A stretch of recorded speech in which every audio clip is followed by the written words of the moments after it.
बेटा, इसके पहले क्लास में हम लोगों ने सुभाषितानी में यहाँ तक पढ़ लिया था। ठीक है, कितना श्लोक तक? श्लोक नंबर 6 तक पढ़ा था।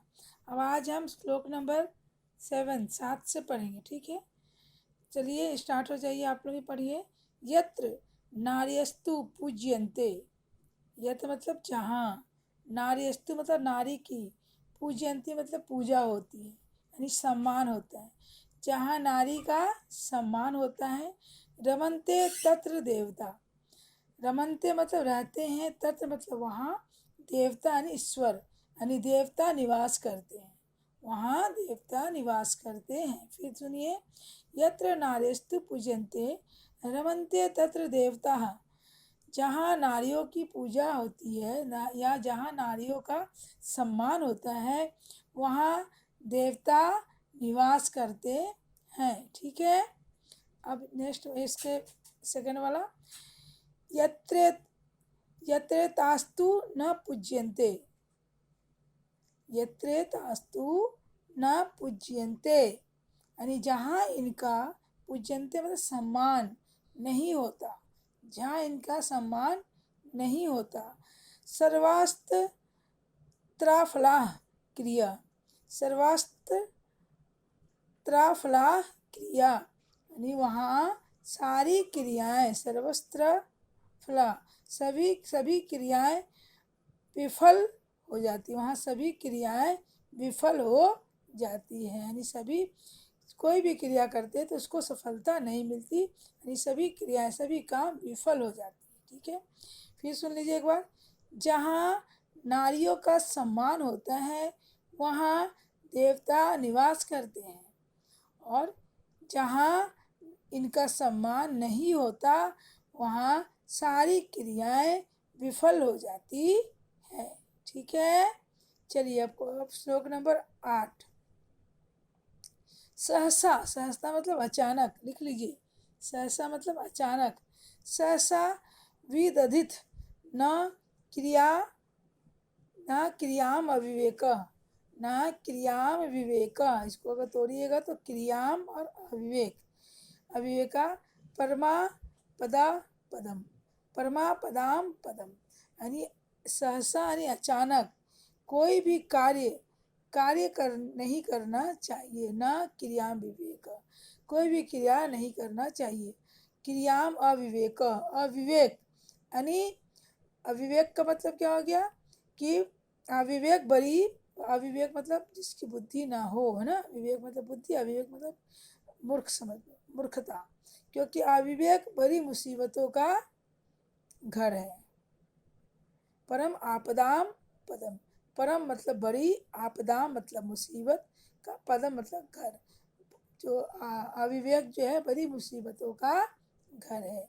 फिर सुनिए, अचानक कोई कार्य नहीं करना चाहिए, क्योंकि अविवेक बड़ी मुसीबतों का घर है।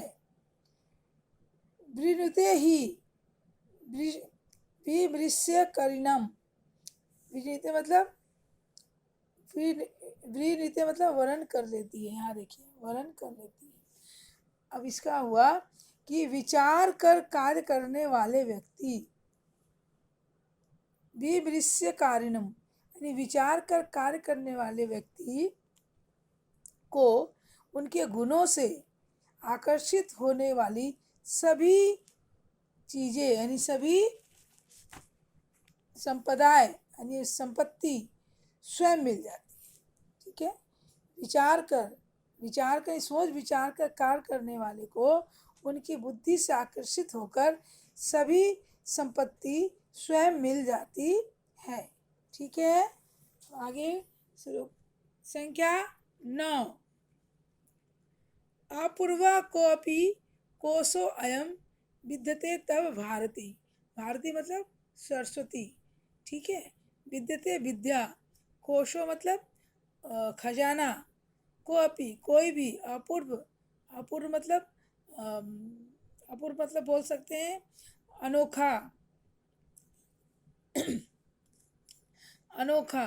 ठीक है, अनोखा या फिर अनोखा खजाना बोल सकते, ठीक है ना।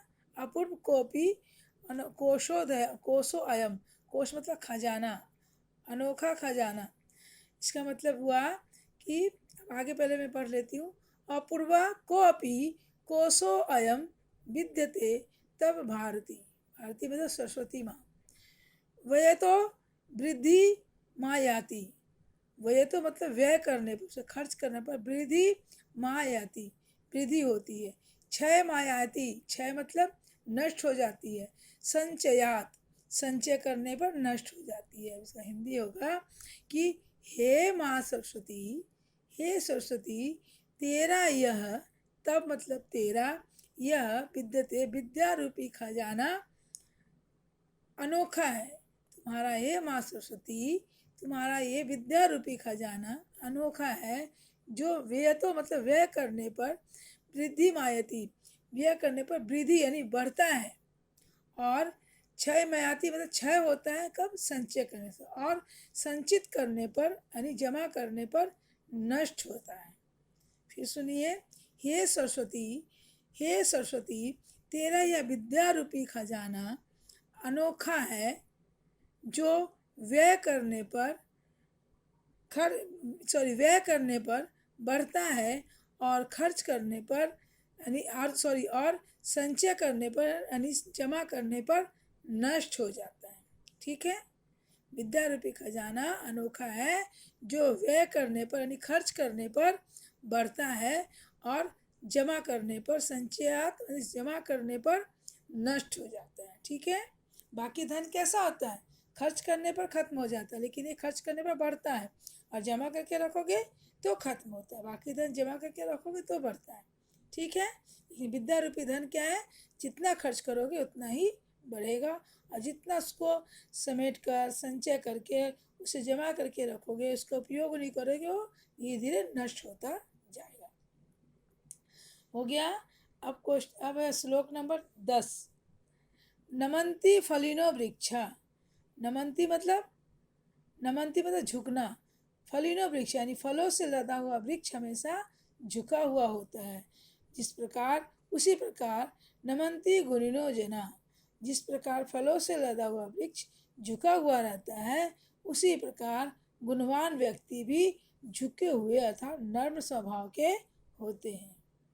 सूक्ष्म वृक्षाश्च मूर्खश्च न नमन्ति कदाचन, शुष्क वृक्षाश्च यानी सूखे हुए वृक्ष, च मतलब और, मूर्खाश्च यानी मूर्ख व्यक्ति, न नमन्ति कदाचन कभी भी, नमन्ति मतलब झुकते नहीं हैं।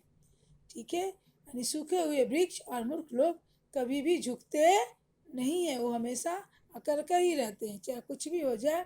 उनका स्वभाव नर्म नहीं होता, वो नम्र स्वभाव के नहीं होते, वो हमेशा तने हुए रहते हैं। जिस पर सूखा वृक्ष हमेशा खड़ा हुआ रहता, कभी झुका हुआ नहीं होता, उसे मूर्ख व्यक्ति भी कभी भी झुकते नहीं हैं। ठीक है बेटा, अब इन श्लोक के अर्थ को आप हिंदी में लिख करके मुझे व्हाट्सएप करेंगे। Okay, thank you.